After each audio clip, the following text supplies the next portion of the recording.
Tonight, you are listening to True Crime for sleep. There is no music here, no sudden sounds, and no rush. Just a calm voice, a slow pace, and a story told carefully, with respect. So, if you are lying down already, let your body soften into the surface beneath you. If you are still settling in, take a moment to get comfortable. Adjust your pillow. Lower the brightness of your screen. Let the room become quiet in the way nights are meant to be. You do not need to stay alert for every detail. You do not need to hold the timeline tightly in your mind. This is a space for gentle listening, where the story can move in the background like distant rain against a window. Tonight's case is a serious one, and it is also a case that many people in the United Kingdom remember clearly. It is a story that sparked a national response, not only because of what happened, but because of what it revealed about fear, trust, and the simple act of walking home at night. This is the case of Sarah Everard. Because this is a sleep-focused true crime channel, we will speak about this case in a careful way. We will not include graphic descriptions.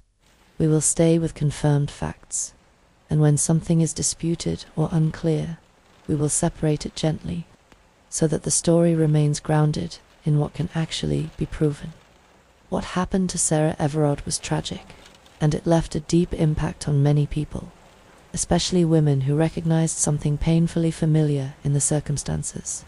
Not because every night walk ends in danger, but because many people understand the quiet calculations that happen in the mind, the route home, the phone held tightly in the hand, the key between the fingers, the instinct to check who is behind you without turning your head too quickly.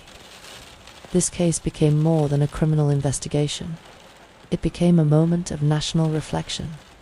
It raised questions about safety in public spaces, trust in authority, and the invisible weight that so many people carry when they move through the world after dark. But tonight, we are going to take it slowly. We are going to begin where all stories like this truly begin. Not with a headline, not with an arrest, but with an ordinary evening in a city that was moving through a strange period of modern history. In early 2021, London was still shaped by the reality of the pandemic. Life was quieter than usual. Streets were less crowded. Social routines had changed. People were living with distance, restrictions, and the constant low-level stress of uncertainty. And in that quieter version of the city, normal life still continued. People still went to work. People still visited friends when they could. People still walked home, thinking about small everyday things, dinner plans, messages on a phone, the feeling of cold air against the face. Sarah Everard was one of those people. When we talk about true crime, it is easy to let a person become a symbol, a name repeated so many times that it begins to feel abstract. But Sarah was a real person with a real life, and tonight we will keep that truth close to the story. This case is not here for entertainment. It is here to be remembered properly, to be told carefully, to be understood without turning it into something loud. So as you listen, let your mind remain soft. If you feel yourself becoming tense, take a slow breath and let it pass through you. You can listen from a distance. You can let the facts arrive gently, and you can let sleep come whenever it chooses. The night is not asking you to be strong. It is only asking you to rest. And now, when you are ready, we will begin. In early 2021, London was moving through a kind of quiet that felt unfamiliar. It was still the same city, still built from red buses and railway lines, streets that curved between old brick buildings, and the steady pulse of people going somewhere. But the rhythm had changed. The pandemic had altered the shape of everyday life. Shops opened and closed with restrictions. Offices were quieter. Many people worked from home when possible. Social gatherings were limited, and for long stretches of time, the city felt less crowded than it normally would. Even familiar places could feel different, not because they had changed physically, but because the human presence around them had thinned out. There was also a particular feeling to winter in London. The days were short. Darkness arrived early. The air often carried a damp chill, the kind that settles into clothing and follows people indoors. At night, street lights reflected off wet pavements. The city could feel both beautiful and distant at the same time.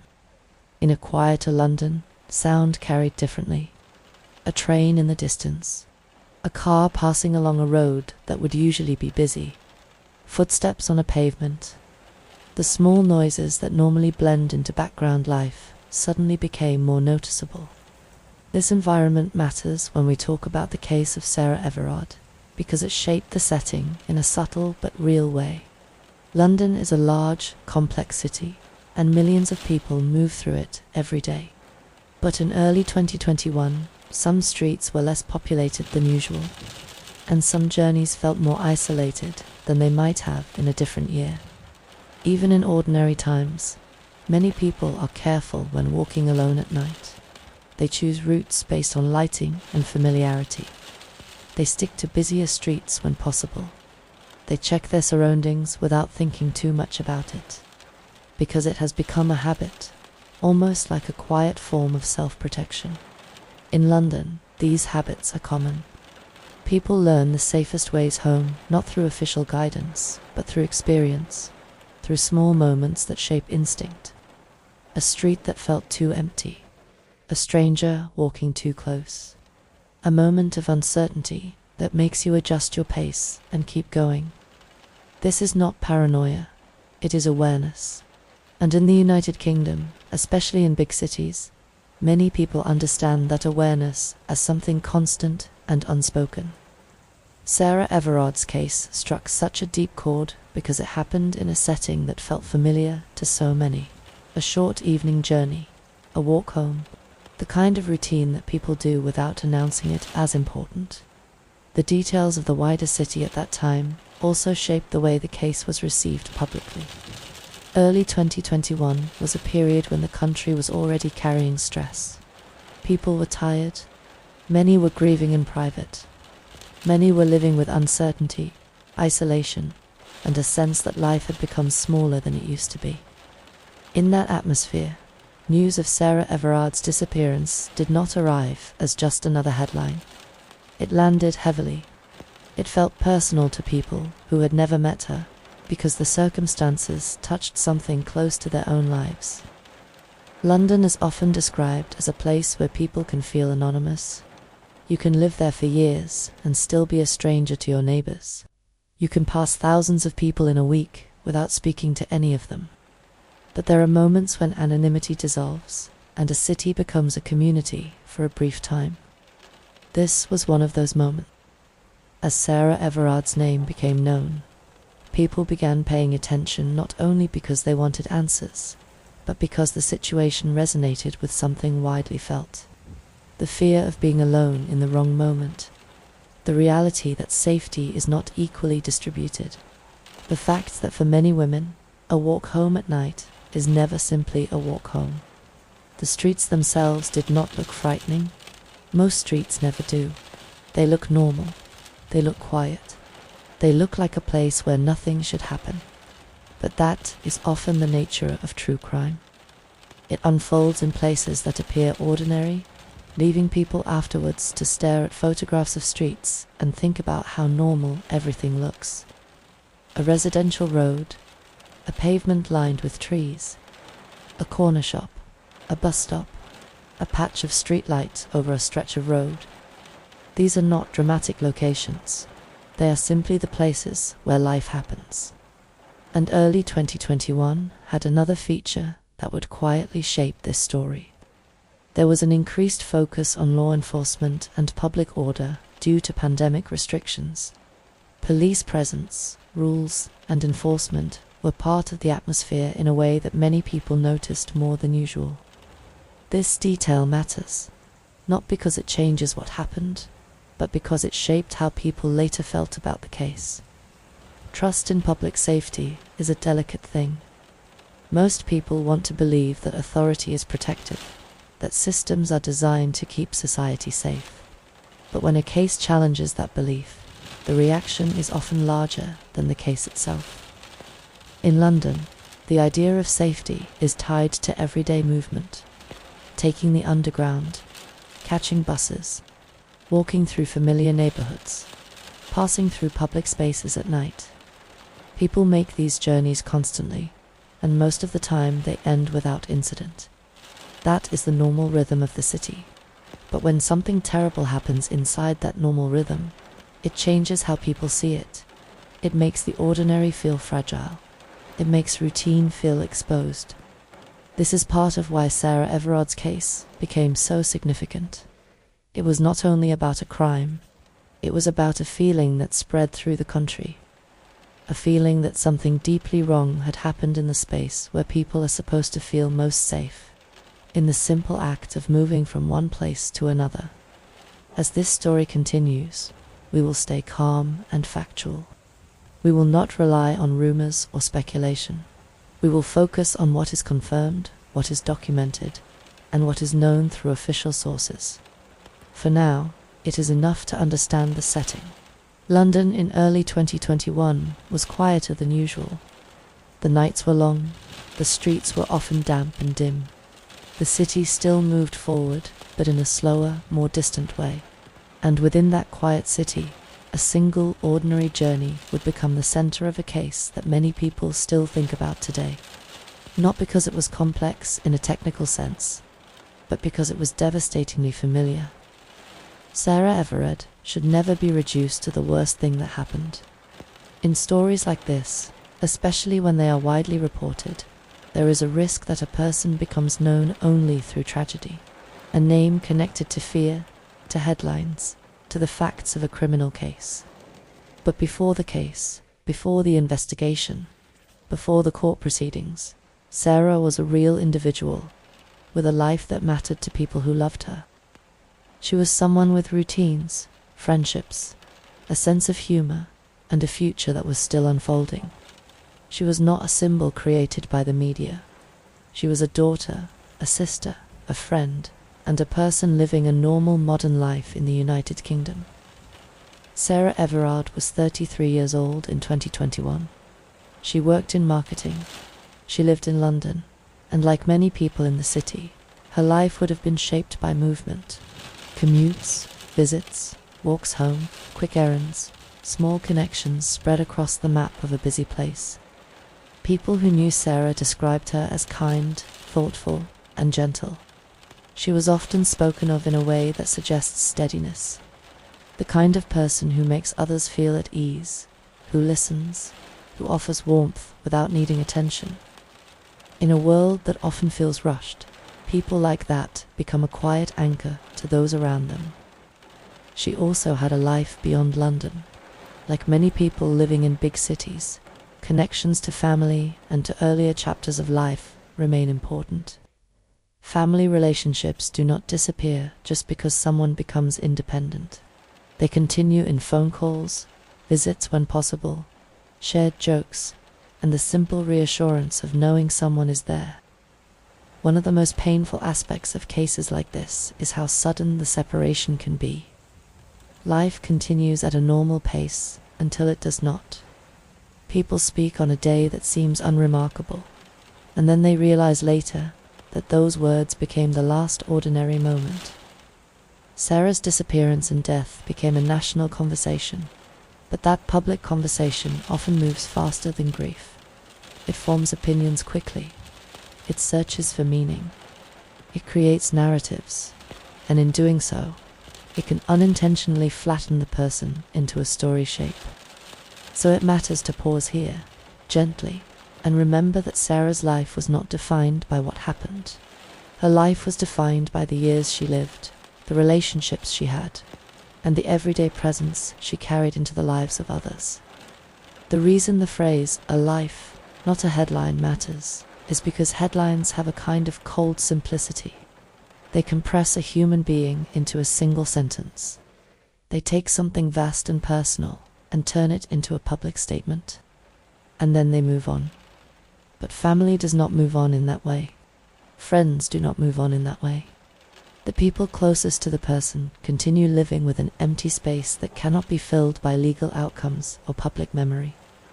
In many cases, the public wants to know details quickly: where someone lived, what someone did, what someone was wearing, what route someone took.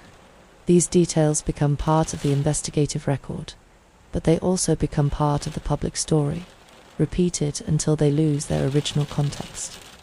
For loved ones, these details are painful because they are attached to the final hours of someone's life. They become a kind of unwanted biography, written not by choice, but by tragedy.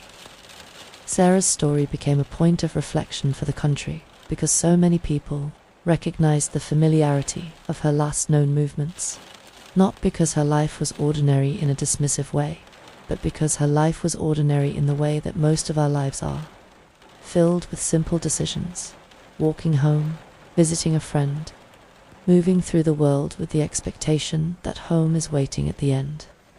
There is something deeply heartbreaking about that kind of ordinariness being interrupted. Not because people expect to be safe every moment, but because the basic act of walking should never be a source of fear. Sarah's case led to conversations about safety, about how women navigate public spaces, and about the things people do to protect themselves without even thinking about it. But again, the central truth is still human. A person was lost, a family was broken by grief, and a future that should have continued was taken away. When people speak about Sarah Everard now, they often speak with a kind of softness that suggests she left an impression, not because her name became famous, but because her character mattered. Her presence mattered. The way she made people feel mattered. And in the midst of all the public attention, it is important to hold on to that. To remember that she was loved long before the world knew her name. She was cherished in private spaces that cameras never entered. She was part of daily life for people who are still living with the absence. The legal system would later establish many facts about what happened and who was responsible. Those facts are important because truth matters and accountability matters. But they do not explain the full scale of what was lost. What was lost was not only a person, but 1,000 small moments that should have happened in the years ahead. Messages, laughter, plans, ordinary weekends, future birthdays, future conversations that now exist only as imagined echoes. So as we continue into the timeline of the evening Sarah went missing, we do it with that awareness, not rushing, not sensational, not forgetting that the story belongs first to the person and to the people who loved her, long before it belonged to the public. Sarah Everard was a life, not a headline. On the evening Sarah Everard went missing, the details that matter most are the ones that can be confirmed, not the theories that formed later, and not the rumors that sometimes gather around a case once it becomes national news, but the factual timeline that investigators established through evidence, records, and official statements. Sarah Everard had been visiting a friend in Clapham, in South London. Clapham is an area many people know for its residential streets, small cafes, and the wide open space of Clapham Common. It is a part of the city that can feel calm and familiar, especially to those who live nearby. On that evening, Sarah's plans were simple. She was going home. She began the walk home at around 9 p.m. on Wednesday, March 3, 2021. The distance was not extreme. It was the kind of journey many Londoners make without thinking too much about it, the kind that sits inside an everyday routine. A short walk through streets that are regularly used, moving from one familiar point to another. Before she left, she spoke to her boyfriend on the phone. This is one of the details that became part of the confirmed timeline. It placed her in a normal, connected moment. It showed she was not disappearing into silence. She was simply doing what countless people do every day, making a brief call as she made her way home. At approximately 9:30 p.m., Sarah was seen on CCTV footage. This became one of the most important pieces of evidence in establishing her last known movements. The footage confirmed that she was walking along a route that made sense for someone heading home, and it gave investigators a time marker that could be used to anchor everything else. CCTV is often central in modern investigations, especially in a city like London, where cameras exist in many public places. It does not tell the entire story, but it provides something that memory cannot. It provides a fixed point, a moment that can be confirmed, a reality that does not shift depending on emotion or interpretation. In the hours after Sarah went missing, people close to her became concerned when she did not arrive home as expected. When someone is walking a short route at night and suddenly goes silent, that silence becomes urgent quickly. It does not feel like someone who forgot to call. It feels like something interrupted the journey. In many cases, there is a moment when worry turns into action. That moment often arrives when the simplest explanations no longer hold. When a phone is not answered, when a message remains unread, when time passes beyond what would normally make sense. Sarah's disappearance created that kind of urgency. The circumstances also touched a very specific fear, the fear of being taken in the middle of normal life, not from a remote place and not from a dramatic situation, but from a residential street in a city where thousands of people are living nearby. In the public mind, this detail hit hard because it was familiar. Many women in London and across the UK understood the feeling of walking home at night and staying alert. It was not a new fear created by this case. It was a fear that already existed, and this case brought it into sharp focus. That night, Sarah did not return home, and as the night passed, the situation moved quickly into the category of a serious missing person case. The police became involved. The timeline became the central focus. Investigators needed to determine what happened in the gap between her last confirmed sighting and the moment she failed to arrive home. When investigators establish a timeline, they do it like building a bridge across missing time. They look for CCTV footage. They look for phone activity. They look for witness statements. They look for anything that places a person in a specific location at a specific moment. In Sarah's case, this work was supported by the reality of the city itself.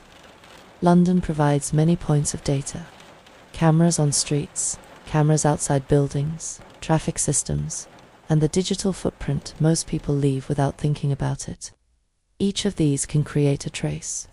But even in a city with so many traces, it is still possible for a person to vanish in a way that feels impossible.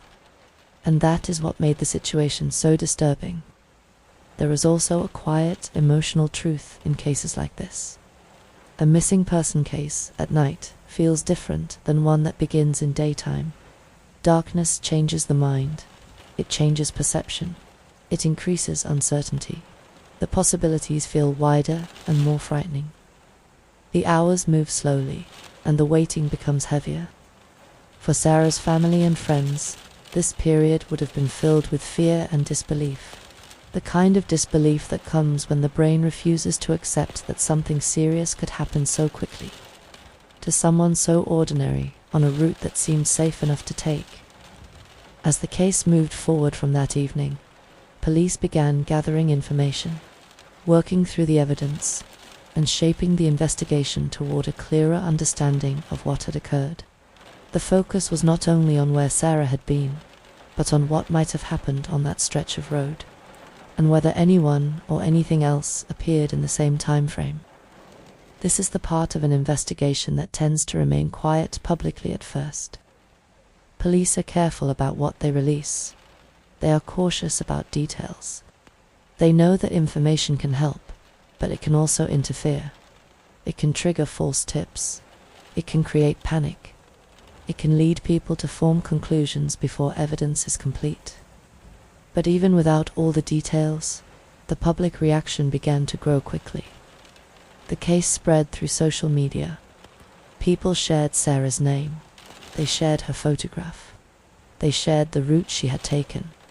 And within a short period, many people across the UK were aware that a woman had gone missing on a short walk home in London.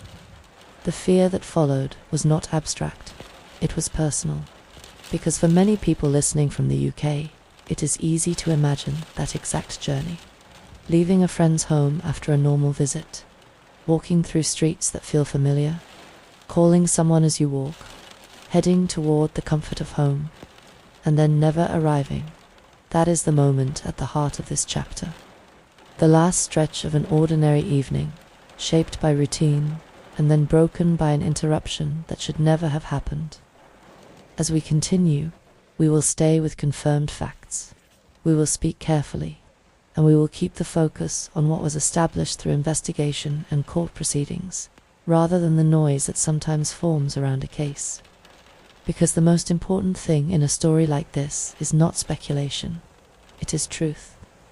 When Sarah Everard did not arrive home that night, concern began in the most familiar way, quietly at first, with a thought that she might be delayed, that a phone battery might be low, that something ordinary had interrupted the walk.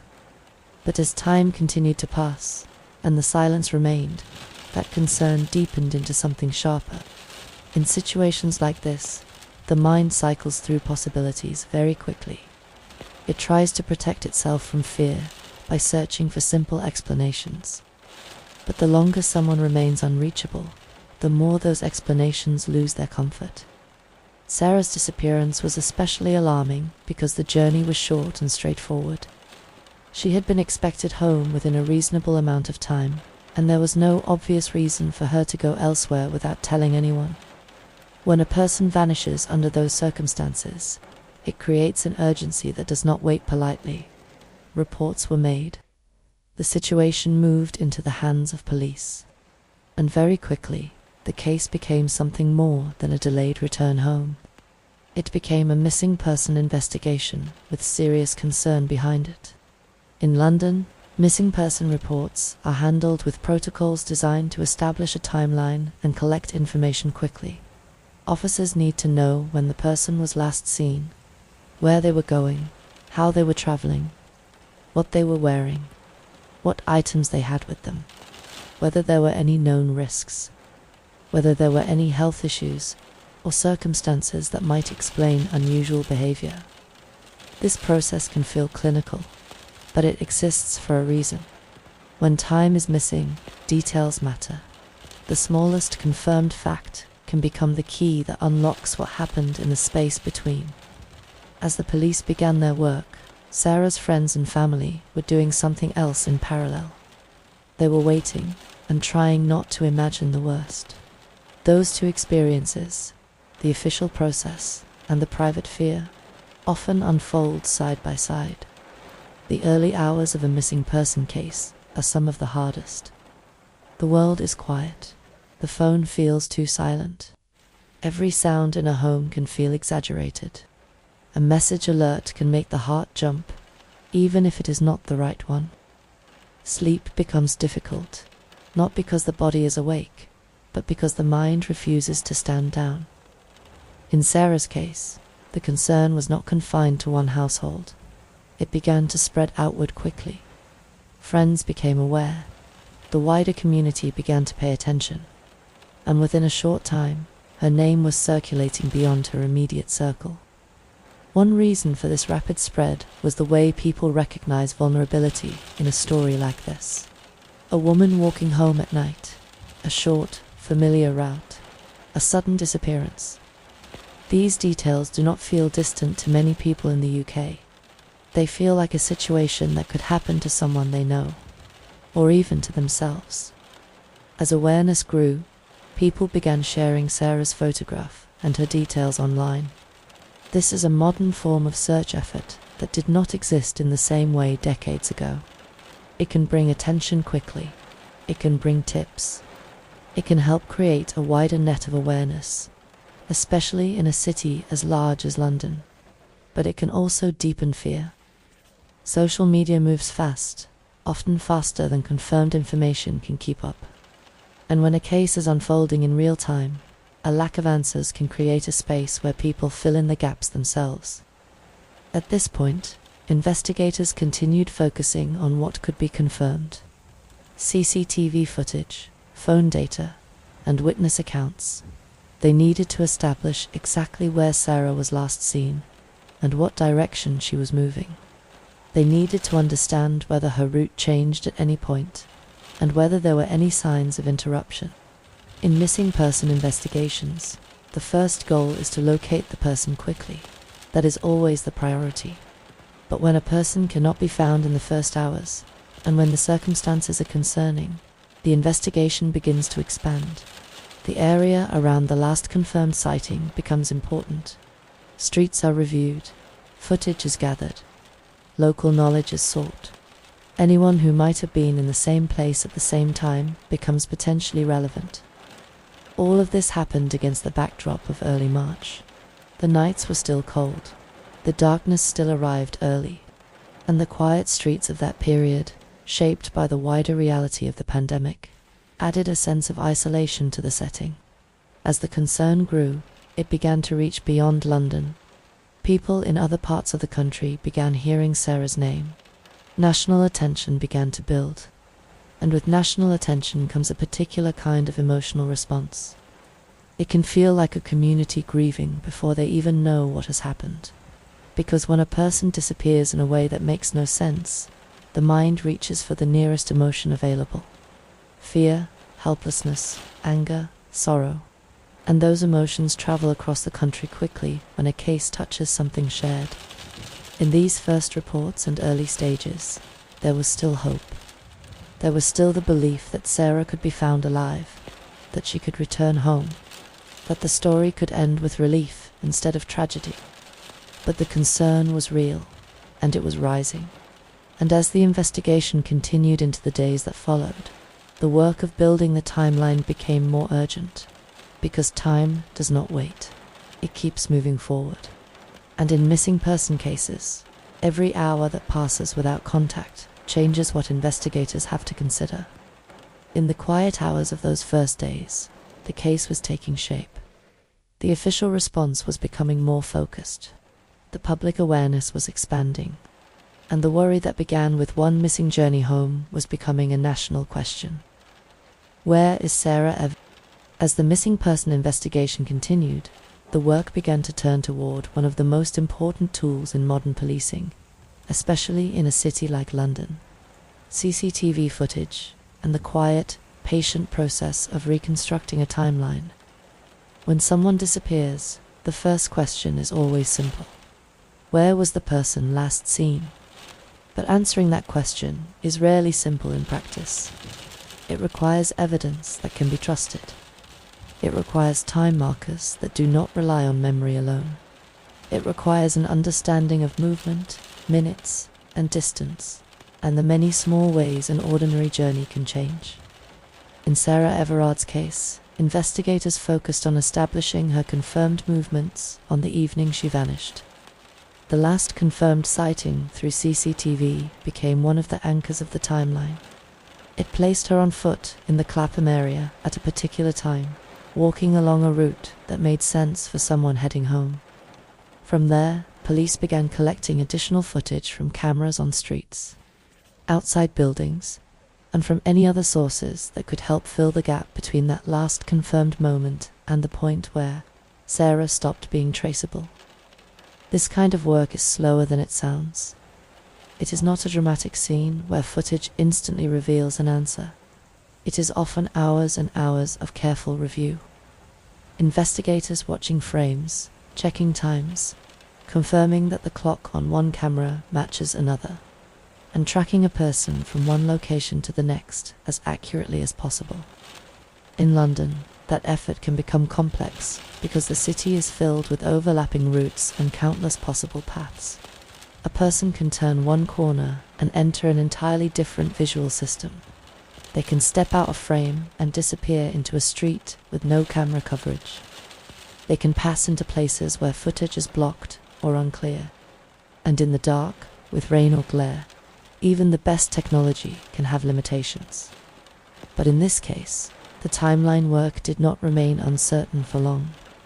The investigation progressed quickly, and police began to identify movements and evidence that pointed toward a specific direction. They began to connect Sarah's disappearance to other data, including vehicle movement and records that could be This is often how modern investigations advance. Not through one witness alone, and not through one camera alone, but through a combination of technology, procedure, and careful analysis. A person's last known location becomes a starting point. Then that point is matched with patterns in the environment, vehicles in the area, devices, calls, records, a growing map of what was present at the same time. As police continued this work, they also pursued early leads from the public. When a case becomes widely known, tips arrive quickly. Some are useful, many are not, but each one must be assessed, because the one tip that seems small might contain the detail that matters. A person may remember seeing a car stopped in an unusual place. Someone may have noticed an interaction that seemed strange. Someone may have heard something that did not feel right, even if they did not understand it at the time. This is why police often encourage people to come forward, even if they are unsure. Investigators can compare tips against evidence. They can see what matches, what is impossible, and what aligns with the confirmed timeline. In Sarah Everard's case, the combination of CCTV and investigative timeline work created momentum quickly. Authorities began to narrow the search. They began to focus on a specific suspect pathway, and the case shifted away from uncertainty and toward the identification of an individual linked to the evidence. Because this was a high-profile case, police communication to the public also became carefully managed. Law enforcement had to balance two responsibilities at once. They needed to keep the public informed, and they also needed to protect the integrity of the investigation. Too little information can create panic and speculation. Too much information can interfere with the case. So what the public hears during this stage is often only a portion of what investigators know. But what was visible was the pace. The investigation was moving quickly. The timeline was tightening. The early leads were being tested. And within days, the case would shift from a missing person investigation into something more specific and more serious. CCTV footage, along with other investigative data, played a crucial role in this shift. It helped establish where Sarah had been, and it supported the direction police were taking as they identified how her disappearance unfolded. It is also worth remembering how heavily this kind of investigative work depends on quiet persistence. The people doing it are not usually seen. Analysts in rooms watching screens, officers collecting footage from businesses, teams comparing timestamps, people working long hours in silence, following a trail that must be precise. Because in cases like this, precision matters. If the timeline is wrong, the entire investigation can move in the wrong direction. If a moment is misinterpreted, innocent people can be scrutinized while the truth remains hidden. Investigators have to be careful, and they have to be patient. In the early days of this case, that careful work produced results. Not immediate comfort, but clarity. The case was beginning to point toward a clear set of facts that could be proven. And in the public mind, this created a different kind of atmosphere. Less of the open-ended fear that comes with a disappearance, and more of the heavy awareness that something criminal had likely taken place. Londoners followed the updates closely. People across the UK followed them closely, because the case was not only about one person, it felt like it was about a shared experience. The reality of walking home at night, and the trust people place in public spaces and public safety. During this stage, police also expanded their search efforts geographically. They looked beyond the immediate area of Clapham. They considered routes out of London. They considered how quickly a person could be moved from one place to another. They considered the possibility that the answer might not be found in a small radius around the last known sighting. And this is another reason timelines are so important. A timeline is not just about where someone was. It is about what could have happened next. It defines what is possible. It limits what investigators must consider. It creates a structure in the midst of uncertainty. By the time the public heard about major investigative developments, police had already been working through this structure for days. They were narrowing, confirming, preparing the legal steps needed to move forward. Because once investigators believe they have identified a suspect, everything becomes more urgent. Evidence must be preserved. Arrest decisions must be supported. The case must be handled carefully, because from that point onward, it is no longer only about finding a person. It is about proving a crime, and proving it in court. In Sarah Everard's case, the timeline work and early leads brought the investigation to that point.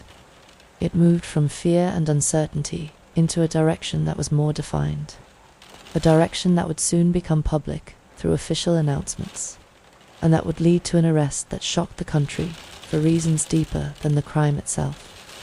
In the quiet rooms where investigators watched footage and checked records, the story was moving toward its confirmed shape, and soon the country would learn what police had discovered, and who had been identified in connection with Sarah Everard's disappearance. As the investigation progressed, it became clear that the police were moving with speed and focus. The work of reviewing CCTV, establishing Sarah Everard's last confirmed movements, and tracing the timeline began to produce results that were serious and direct. And within days of her disappearance, the case shifted from a missing person investigation into a criminal investigation with a named suspect. On March 9th, 2021, the Metropolitan Police announced that a man had been arrested on suspicion of Sarah Everard's kidnap and murder. The man was Wayne Couzens, a serving police officer at the time. This detail, confirmed by authorities, was one of the most shocking aspects of the entire case, and one of the main reasons it had such a deep national impact. In many true crime cases, the public reacts most strongly to the question of who committed the crime. But here, the reaction was tied to something else as well. The fact that the suspect was a police officer immediately changed the meaning of the case for many people. It brought questions of trust and safety into sharper focus, and it affected how people understood the circumstances of Sarah's disappearance. Alongside this arrest, police also arrested a woman in connection with the case on suspicion of assisting an offender. This detail was also part of confirmed reporting at the time, though the public's attention remained fixed primarily on Wayne Couzens and the accusations against him. As these developments became public, police also confirmed further investigative steps. They had searched locations connected to the investigation, and they had been gathering evidence quickly in order to support the arrest. The public was not given every detail, because active investigations require caution. But the official announcements made it clear that police believed they had a strong enough foundation to take decisive action. In the days following the arrest, the case moved forward rapidly. On March 10, 2021, the Metropolitan Police confirmed that human remains had been found in Kent, and that they were believed to be those of Sarah Everard. This was later confirmed formally. The disappearance that had first been shared with hope now ended with devastating finality. Because this is a channel for sleep and respectful listening, it is important to state this without graphic detail. The confirmation alone is heavy enough. Sarah Everard was not found alive. The case had reached the worst possible outcome, and the country absorbed that truth with a deep sense of grief. From an investigative perspective, the confirmed discovery meant that the case was now fully in the realm of homicide. Police were no longer working in uncertainty. They were now working toward proof, toward charges, and toward prosecution. The arrest of Wayne Couzens and the confirmed identification of Sarah's remains created a moment of collective shock. It was not only the loss itself, but the way the case had unfolded, the fact that a serving police officer was accused, the speed of the investigation, the reality that Sarah's final journey had been interrupted in a way no one should ever experience. In the public sphere, These events triggered a combination of emotions that felt both personal and national: grief, anger, fear, and disbelief. People asked how something like this could happen. They asked whether Sarah could have done anything differently, and many quickly recognized the painful truth that the responsibility did not belong to her. It belonged to the person who harmed her. The confirmed details that emerged in the early period were handled carefully by police, but the core elements of the case became increasingly clear as it moved into court. What was known publicly at first was that Sarah had vanished during a walk home in South London, that police had built a timeline through evidence, that a suspect had been arrested, that Sarah had been found in Kent, and that the suspect was a serving officer. As the case progressed, these confirmed points became the framework for everything that followed. Not speculation, not rumor, but facts anchored in police statements and later legal findings. A major part of why this case resonated so strongly was the simple reality that many people believe police are there to protect the public. That belief is part of the social contract. It is part of why people feel safe asking for help. It is part of why people obey rules and follow guidance. It is part of how societies function. So when a case involves an accusation against an officer, it does not only feel like a crime committed by an individual. It feels like a breach in the structure people rely on. It creates a sense of vulnerability that spreads far beyond one street or one city. This is also why, in the days after the arrest, public conversations became intense. Many women shared personal experiences of fear and caution. Many people spoke about the daily calculations that happen in the background when walking alone, especially at night. And the case became a symbol not by intention, but by the way it reflected something widely known and rarely addressed with full seriousness. Even as those conversations grew, the legal process moved forward. The investigation continued collecting evidence. Charges were prepared, and the case began to shift toward court proceedings, where facts would be presented formally and guilt would be established through law, not through public emotion. For Sarah's family, this period was unbearable.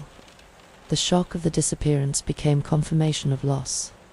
The early hope turned into grief, and the public nature of the case meant that their pain unfolded under constant attention.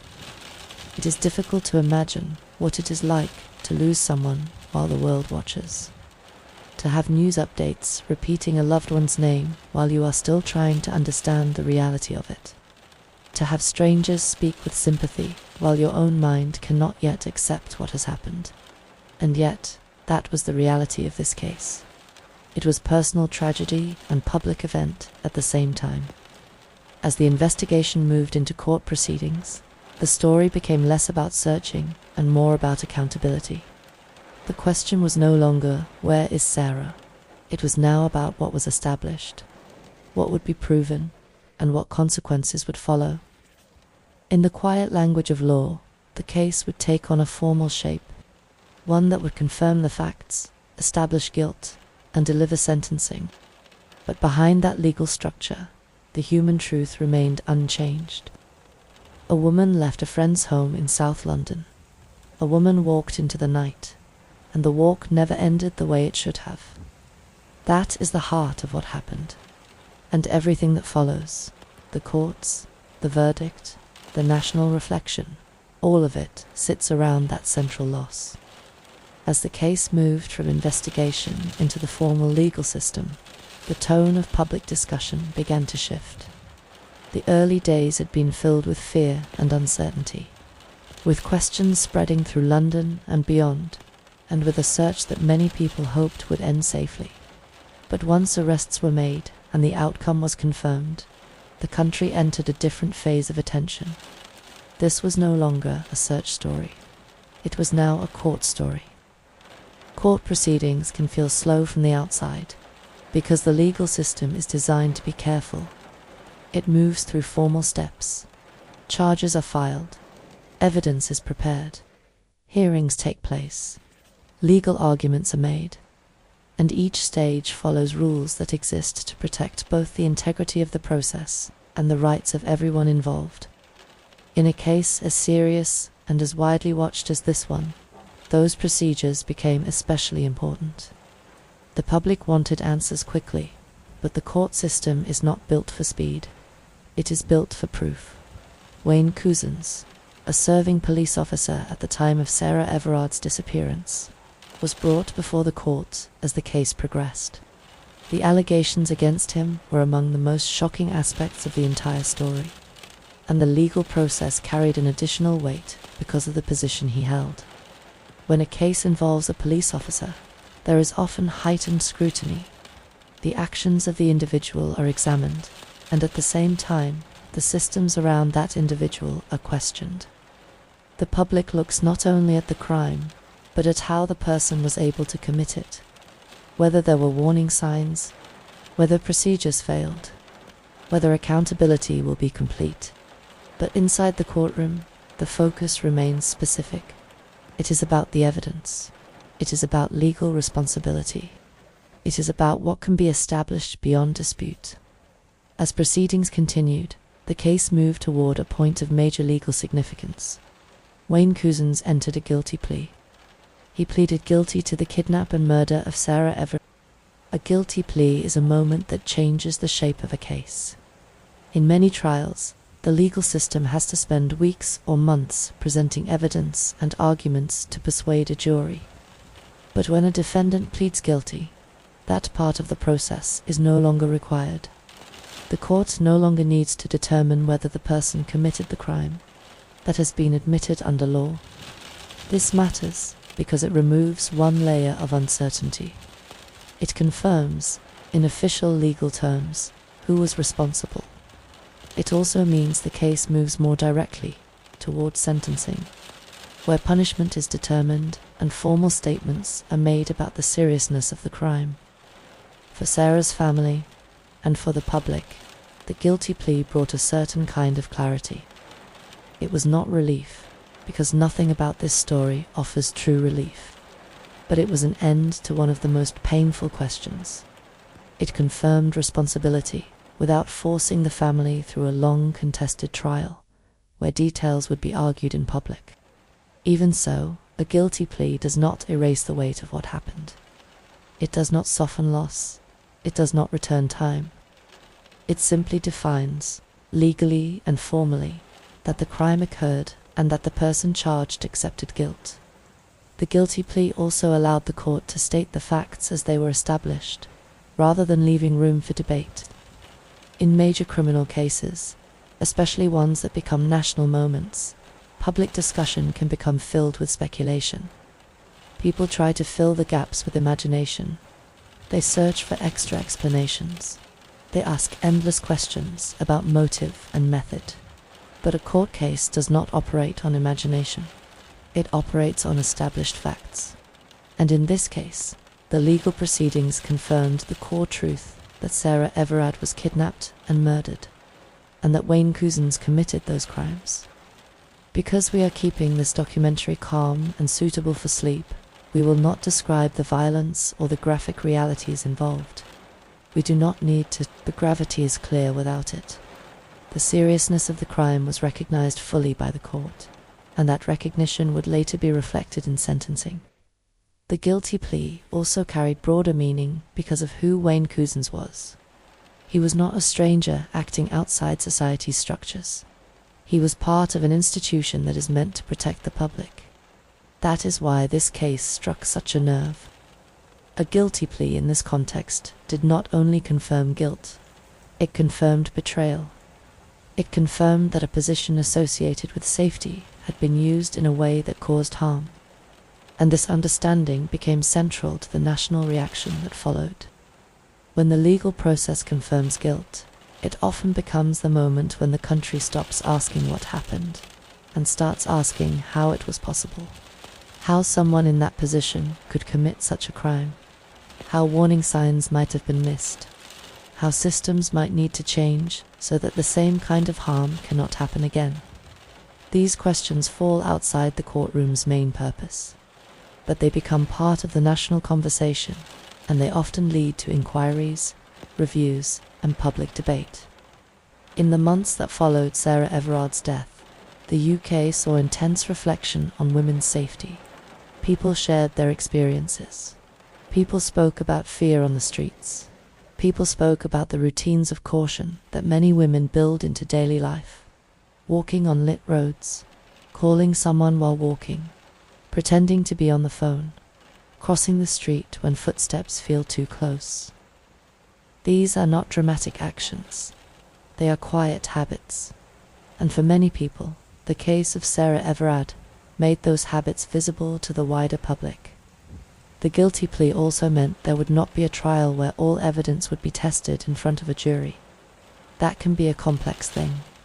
Trials can reveal details that help society understand what happened, but they can also prolong pain and expose families to long periods of public scrutiny.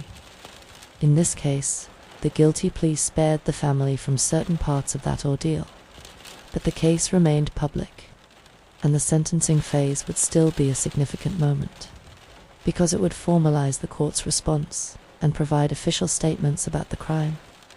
In British criminal justice, sentencing in such a case carries a particular tone. It is not theatrical. It is formal. It is serious. It is designed to reflect the gravity of the crime and the impact on the victim and society. When sentencing approached, the case became a national focus again. People looked to the court not only for punishment, but for acknowledgement, a recognition of what was taken, a recognition of the trust that had been broken, a recognition of the wider fear that had spread through communities. And at the center of that focus was a simple truth that the legal system confirmed. Sarah Everard was taken from an ordinary evening. A normal walk home became a national tragedy, and the person who committed it admitted guilt in court. For true crime listeners, it can be tempting to treat a guilty plea as the end of the story. But in reality, the legal conclusion is only part of what remains. There is the impact on family, the impact on friends, the impact on public trust, the impact on women who saw themselves in that walk home. In the next part of the story, the court would move into sentencing and official statements. This is where the legal system expresses, in formal language, how it understands the seriousness of the crime and what it believes is a proportionate response under law. And because this case had become larger than one courtroom, the sentencing would be watched not only as a legal outcome, but as a national moment of reckoning. When a case reaches sentencing, the atmosphere changes again. The legal system has already established guilt, either through a trial verdict or, as in this case, through a guilty plea. The question is no longer what happened or who is responsible. The question becomes what the law will do in response. Sentencing is a formal moment. It is structured, it is measured, it is designed to reflect the gravity of the crime and the principles that guide punishment in the justice system. But no matter how carefully the law speaks, there is always a human reality sitting beneath it, a life that should still be here, a family living with grief, a society trying to absorb the meaning of what happened. In September of 2021, Wayne Couzens was sentenced at the Old Bailey in London. The sentence was a whole life order. In the United Kingdom, a whole life order is one of the most severe sentences available. It means the person will spend the rest of life in prison, with no possibility of release. This was an extraordinary sentence, and it reflected the seriousness of the crime and the particular circumstances surrounding it. The court's reasoning and the official statements made became widely reported because they addressed not only the violence of the act, but the breach of trust involved. The judge described the crime as involving kidnapping, murder, and an abuse of position. The court spoke in clear language about the fact that Wayne Couzens used the status and authority of being a police officer as part of what enabled the crime to happen. This aspect of the case was central to why it caused such a deep national reaction. When a crime is committed by someone with public authority, it changes the way the public experiences it. It creates fear that extends beyond one individual event. It creates doubt that spreads into daily life. And in this case, it touched one of the most sensitive areas of public trust: the belief that law enforcement exists to protect people, not to harm them. Official statements during sentencing did not treat this as an ordinary murder case. It was presented as an act that struck at the relationship between the public and policing. The court acknowledged the wider consequences: the fear, the anger, the sense of betrayal felt by many people across the country. For Sarah Everard's family, sentencing was also a moment of intense pain. It was a moment where the court spoke about Sarah's life and the loss in formal terms, but the family experienced it personally. In cases like this, even the most severe punishment does not feel like balance. It does not feel like equivalence. It is simply the closest thing the legal system can offer to accountability. Victim impact statements, when they are given, often bring a different kind of truth into the courtroom. They are not technical evidence. They are not legal arguments. They are human testimony about what a loss has done to the people left behind. They speak about everyday absence, the missing voice, the empty seat, the future events that will now carry a shadow, the grief that becomes part of ordinary life, the pain of knowing that the world continued moving while someone they loved was taken out of it. And while courts are designed to remain formal, there is no way to listen to that kind of statement without feeling the weight of it. It reminds everyone present that the case is not an abstract legal matter. It is a permanent change in real lives. During sentencing, the judge also made comments that were widely reported because of their clarity and severity. The court spoke about the nature of the crime, the choices made, and the fact that Wayne Couzens had shown no true remorse through his actions. The language used made it clear that the court saw the crime as exceptionally serious, not only because of the harm done to Sarah, but because of the misuse of power and the deliberate nature of the acts. This was also a moment where the public heard an official confirmation of how the legal system understood what had happened, not through media interpretation, not through social media debate, but through formal judgment delivered in court. A whole life order is not given lightly. It is reserved for cases considered among the most extreme, and in this case, it was intended to reflect the combination of murder, kidnapping, and abuse of a position of trust. Public officials and police leaders also made statements in response. The Metropolitan Police faced intense scrutiny, and official responses included expressions of sorrow, recognition of the betrayal, and promises of review and reform. The goal of these statements was not only to respond to the crime itself, but to respond to the public's shaken trust.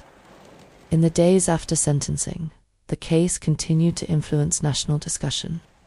Many people were still processing the reality of it. A woman walking home at night, a police officer responsible, a crime committed using the appearance of authority. The details created a particular kind of fear, because they challenged the assumption that authority equals safety.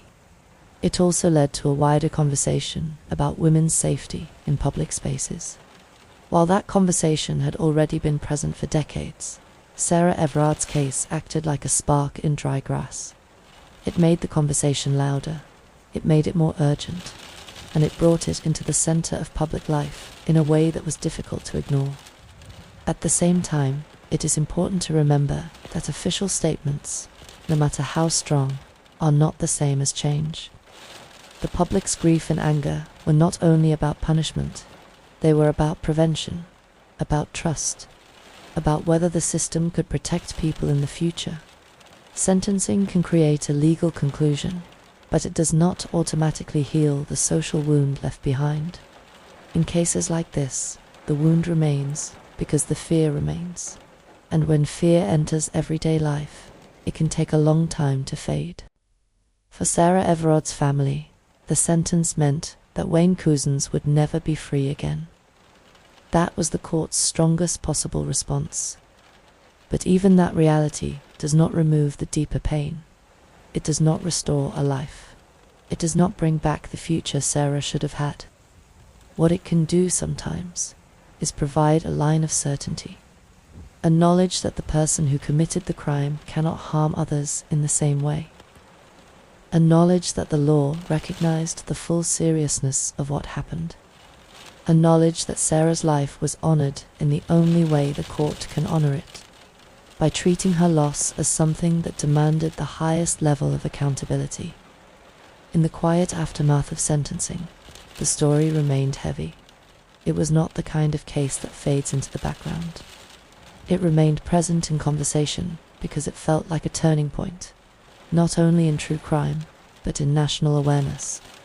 And even now, when people speak Sarah Everard's name, they often do so with a kind of careful sadness, not as a headline, not as a symbol, but as a reminder of a life that mattered, and a moment that changed the way many people felt walking through the world after dark.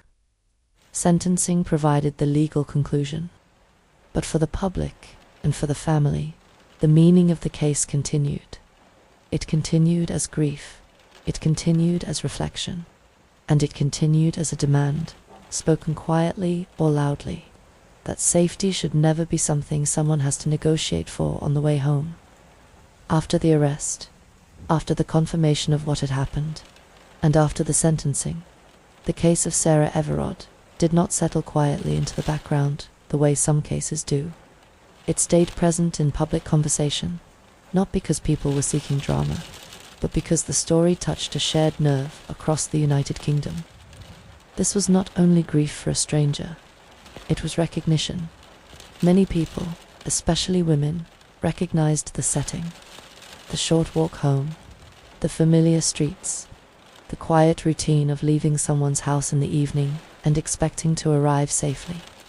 It was the kind of journey that feels ordinary until it does not, and that familiarity made the case feel uncomfortably close. In the days after Sarah Everard's disappearance became widely known, public attention grew rapidly. Her name was shared across social media. Her photograph appeared in news outlets.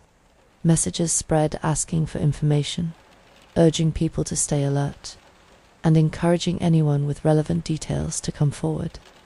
As the case developed, this attention became something else. It turned from searching to mourning, and from mourning to a kind of national reckoning, because Sarah's case highlighted something that many people had lived with for years, but often felt was not fully acknowledged. The reality that safety, especially at night, is not experienced equally. For many women, the world after dark comes with a background layer of calculation. Routes are chosen for lighting and foot traffic. Keys are kept ready. Phones are held in a certain way. The pace of walking changes depending on who is nearby. Eye contact is avoided or managed carefully. Headphones are lowered or removed entirely so that footsteps can be heard. These are not dramatic gestures. They are habits. Small choices that become so normal they are hardly noticed, unless something happens that forces people to explain why they do them. Sarah Everard's case forced that explanation into the public space. One of the most visible expressions of public response was the vigil held for Sarah. People gathered to remember her and to express grief and solidarity. Many brought flowers. Many brought candles. Many stood in silence. In a time when the country was still shaped by pandemic restrictions, the need to gather was powerful enough that people found ways to express it anyway. Vigils are not only about remembrance. They are about community. They are about shared grief becoming something that can be carried together for a moment, instead of alone. They are also, sometimes, a way for people to say that a life mattered, and that what happened should not be absorbed and forgotten. The vigil, and the events surrounding it, drew enormous public attention. The way it was handled and the way it unfolded became a topic of discussion across the country, not only because people were grieving, but because it raised questions about public order, policing, and what it means for the public to feel protected rather than controlled. At the center of that response was a deep discomfort, not only with the crime itself, but with the fact that the person who committed it was a police officer. This detail changed the emotional weight of the case. It turned it into something that challenged trust at a foundational level. When someone is harmed by an individual, people can sometimes contain that fear by saying the person was an outlier. But when the harm is linked to someone in authority, the fear becomes harder to contain because authority is woven into daily life. People rely on police when they are in danger. People are taught from childhood that the police are who you go to for help, that they represent safety, law, order, and protection. So when a case contradicts that belief, it creates a wider rupture. In the aftermath of the case, many women shared personal stories. Stories of being followed, of feeling unsafe, of changing routes, of pretending to talk on the phone, of the way fear can sit quietly in the body, even when nothing is happening. Not because they wanted to live in fear, but because they wanted to survive. These stories were not new. They had existed for years. But Sarah Everard's case created a moment when people felt unable to ignore them any longer. It became part of a larger conversation about women's safety in public spaces, about street lighting, about support systems, about reporting harassment, about how seriously threats are treated, about how police respond when someone says something feels wrong. It also became a conversation about accountability within policing. People asked how Wayne Couzens was able to be in his position, what vetting had taken place, what warning signs might have been missed, what oversight existed, and what needed to change. In the UK, this led to official reviews and public debate. The public pressure was not only for punishment, but for prevention. People wanted to know what would change so that trust could be rebuilt and safety could be strengthened. These are large questions, and they do not have simple answers. But the fact that they were being asked so openly was part of why Sarah Everard's case became such a defining moment. It is also important to say that public response in cases like this can include tension. When people are grieving and afraid, emotions rise quickly. Some people want stronger policing and harsher measures. Others worry about misuse of power and the need for accountability. Some people focus on personal safety advice, while others argue that safety advice too often shifts responsibility onto potential victims rather than offenders. In calm reflection, it helps to hold one clear truth. Responsibility belongs to the person who commits the crime, not to the person who walked home, not to the person who trusted that the journey was safe. Sarah Everard's case also brought forward a painful awareness about how easily a normal evening can be turned into a tragedy. Many people realized that nothing about her actions was unusual. She was not doing something reckless. She was not in a dangerous environment by choice. She was walking home through London in a way that countless people do every night. That recognition is what made the case feel personal, even to people who had never met her. It created a collective grief that was not only about Sarah, but about the reality that the world can be unsafe in ways that are impossible to predict. In the months after sentencing, Sarah's name remained present. It appeared in discussions about policy. It appeared in conversations between friends. It appeared in the way people talked about walking home.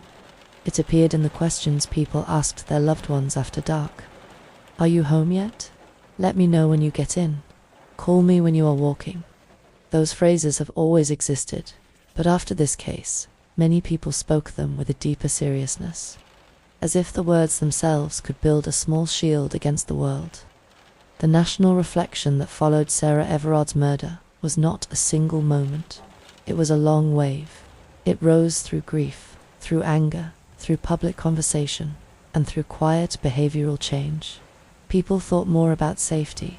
People thought more about trust. People thought more about how society responds when harm happens in plain sight. And underneath it all was the human truth that remains at the center of any true crime case. A person was lost, a family was changed forever, and a country was forced to look directly at something many had been carrying quietly for a very long time. The case did not only leave a legal outcome, it left a lingering question in the background of public life. A question that many people still return to, even years later. How do we create a world where a walk home is just a walk home, and not a risk? In cases that receive intense public attention, facts can become tangled with interpretation very quickly.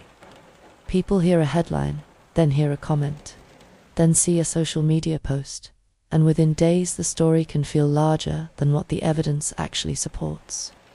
This is not always because people are careless or dishonest. It is because uncertainty creates a hunger for explanation. When a story is painful, the mind tries to organize it. It searches for meaning. It searches for warning signs. It searches for a version of events that can be understood and held. And that is often where public claims begin to grow around the edges of confirmed facts. In the case of Sarah Everard, it is especially important to separate what is officially established from what is often repeated in public conversation, not to minimize the seriousness, but to keep the story grounded in truth. The confirmed facts, as established by police statements and court proceedings, begin with the simplest timeline. Sarah Everard was last seen on the evening of March 3, 2021, after leaving a friend's home in Clapham, South London, and beginning the walk home. She had spoken to her boyfriend shortly before. She was captured on CCTV during the walk. She did not arrive home, and she was later reported missing. The confirmed legal outcome is also clear. Wayne Couzens was arrested in connection with the case. Wayne Couzens was a serving police officer at the time. Wayne Couzens pleaded guilty to the kidnap and murder of Sarah Everard. Wayne Couzens was sentenced to a whole life order, meaning life imprisonment with no possibility of release. Those are not debated points. They are established and documented. But around these facts, many public claims have circulated. Some are misunderstandings, some are incomplete retellings, some are assumptions. And while they may feel emotionally convincing, they are not always supported by what was formally confirmed. One common type of public claim in cases like this involves the exact minute-by-minute actions of the victim. People often speak as if every second of the evening is fully known, as if the entire route is mapped with perfect clarity. But in reality, even in cities with heavy CCTV coverage, there can be gaps. There can be moments that are not captured. They can be parts of a journey where there is no clear footage. Investigators build timelines through what can be confirmed, and when a timeline has gaps, they do not always fill those gaps with certainty. Public conversation often does. Another public claim that appeared around this case was the idea that every detail of the crime was immediately known and fully explained from the start. But investigations do not work that way.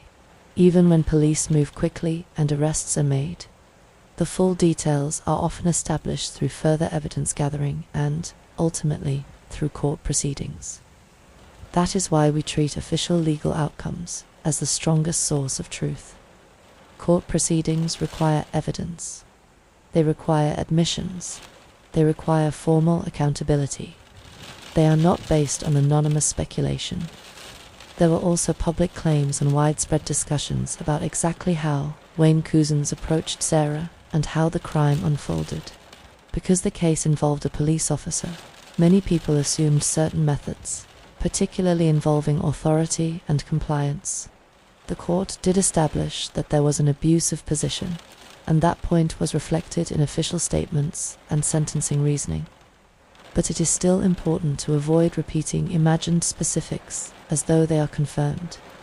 In true crime storytelling, especially when we are being respectful, it is better to say what is established rather than what is assumed.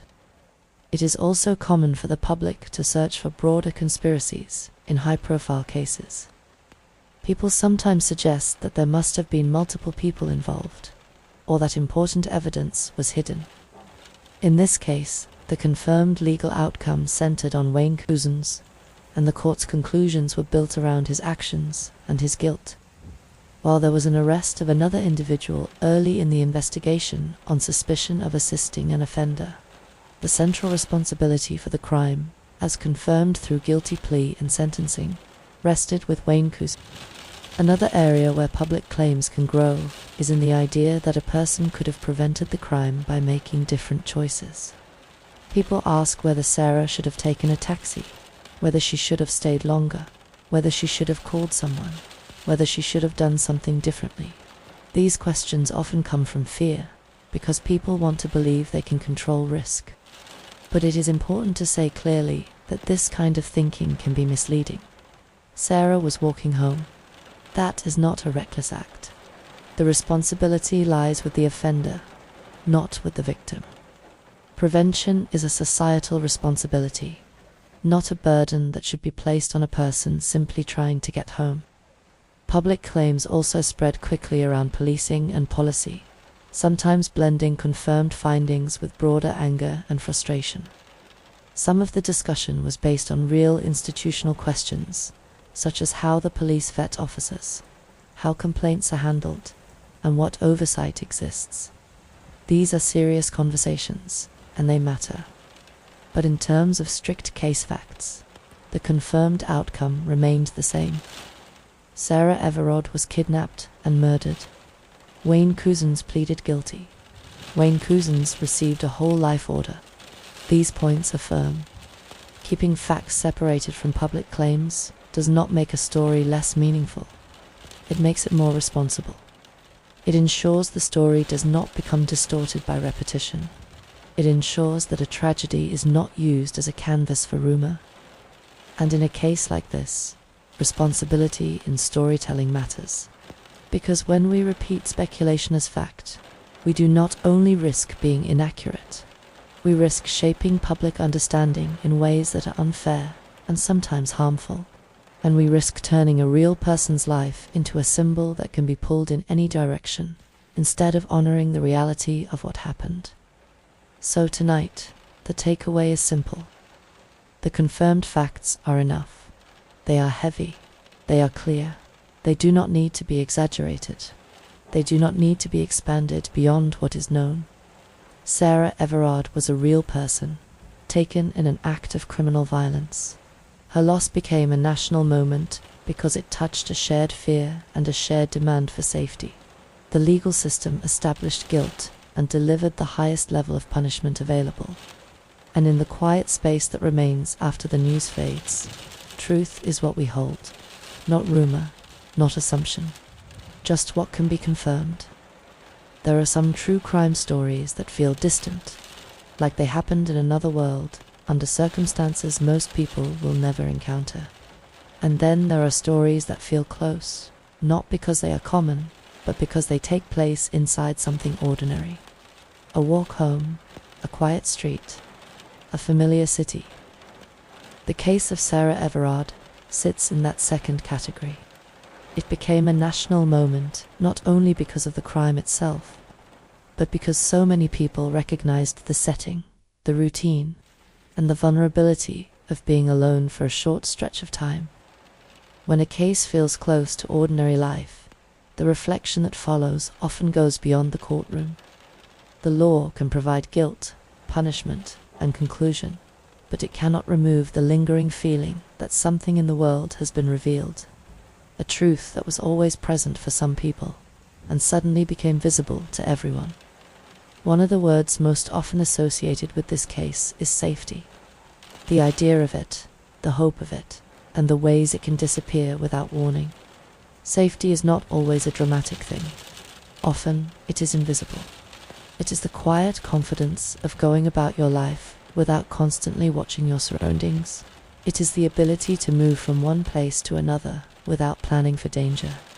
And when safety is interrupted in a moment as ordinary as a short walk home, the mind begins to question what it assumed. People start looking at streets differently. They notice lighting. They notice gaps between buildings. They notice how quickly a place can become empty.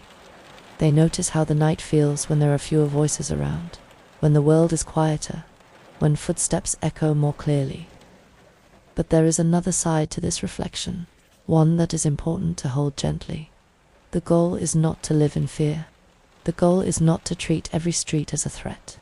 It is to understand that safety is something society must build, not something individuals should be forced to earn through constant vigilance.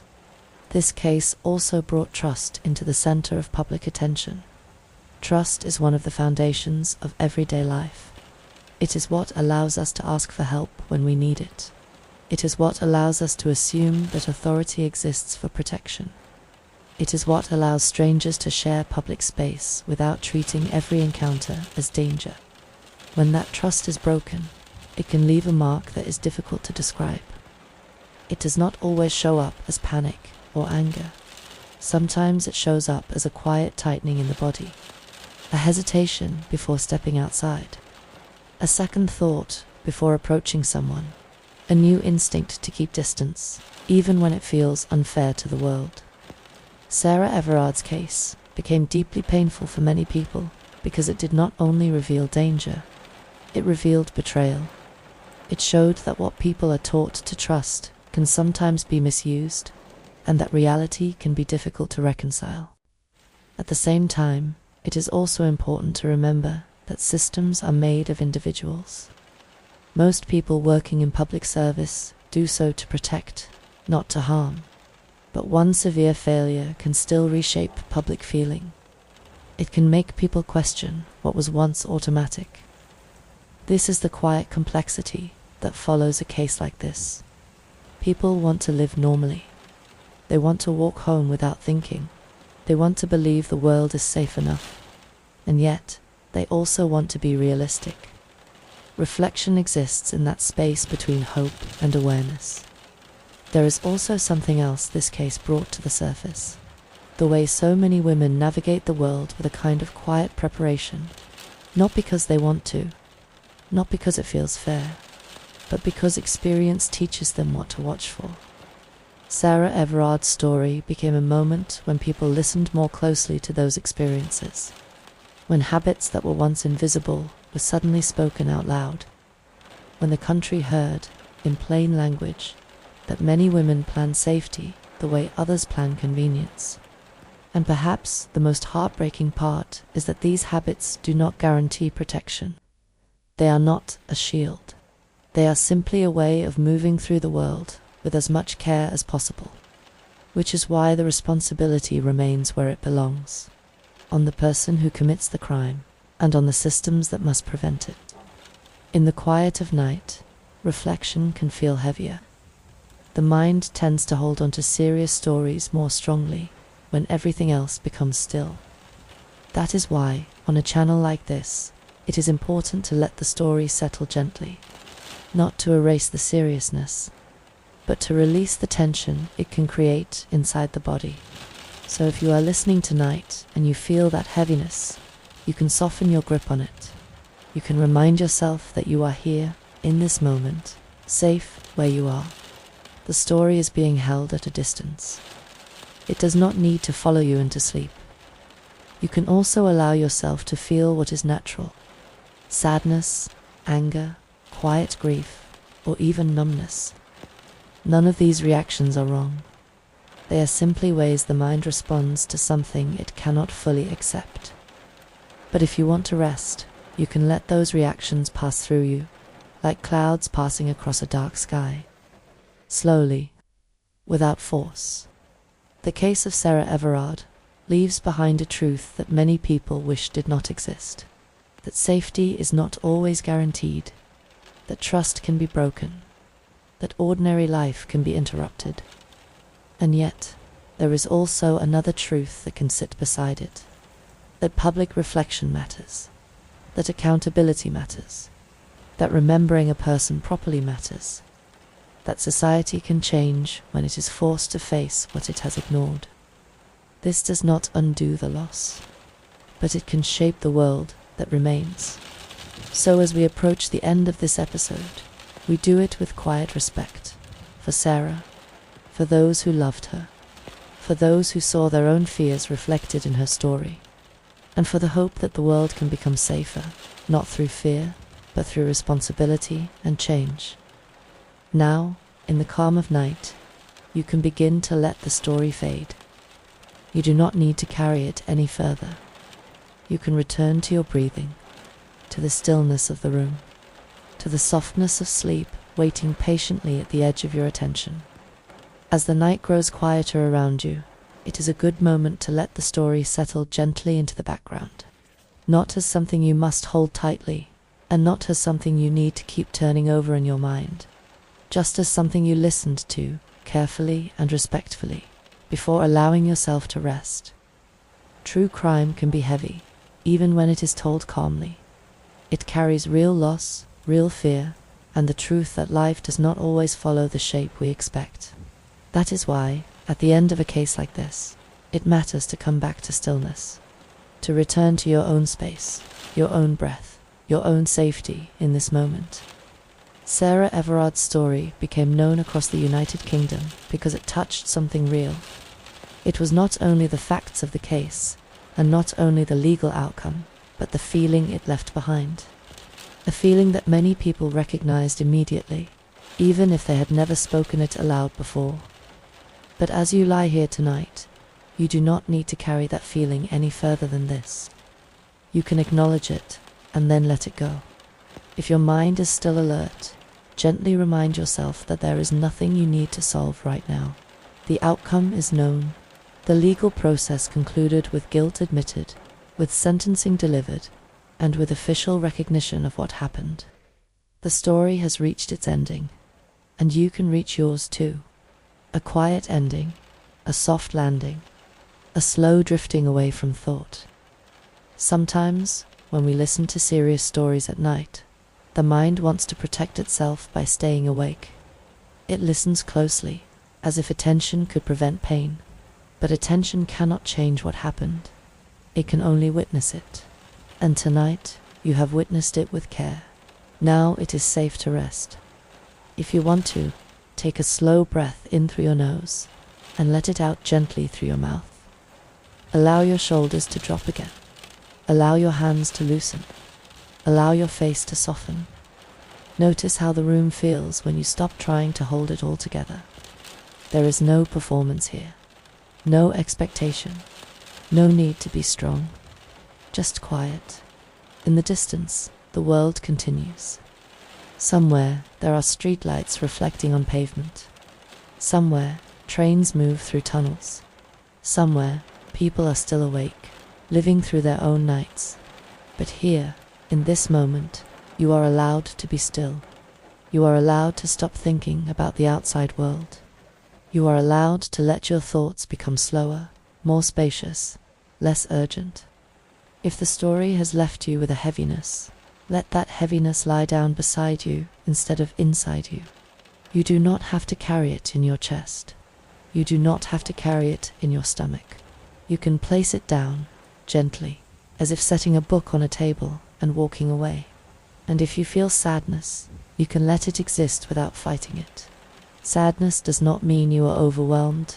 It only means you are human and that you understand the value of a life. Then, slowly, let that sadness soften into quiet compassion. For Sarah, for those who loved her, for everyone who has ever felt afraid on a walk home, for anyone who has carried that silent calculation in their mind and wondered if it should be this way. Compassion is not heavy in the way fear is. Compassion is quiet and calm, and tonight, calm is what you deserve.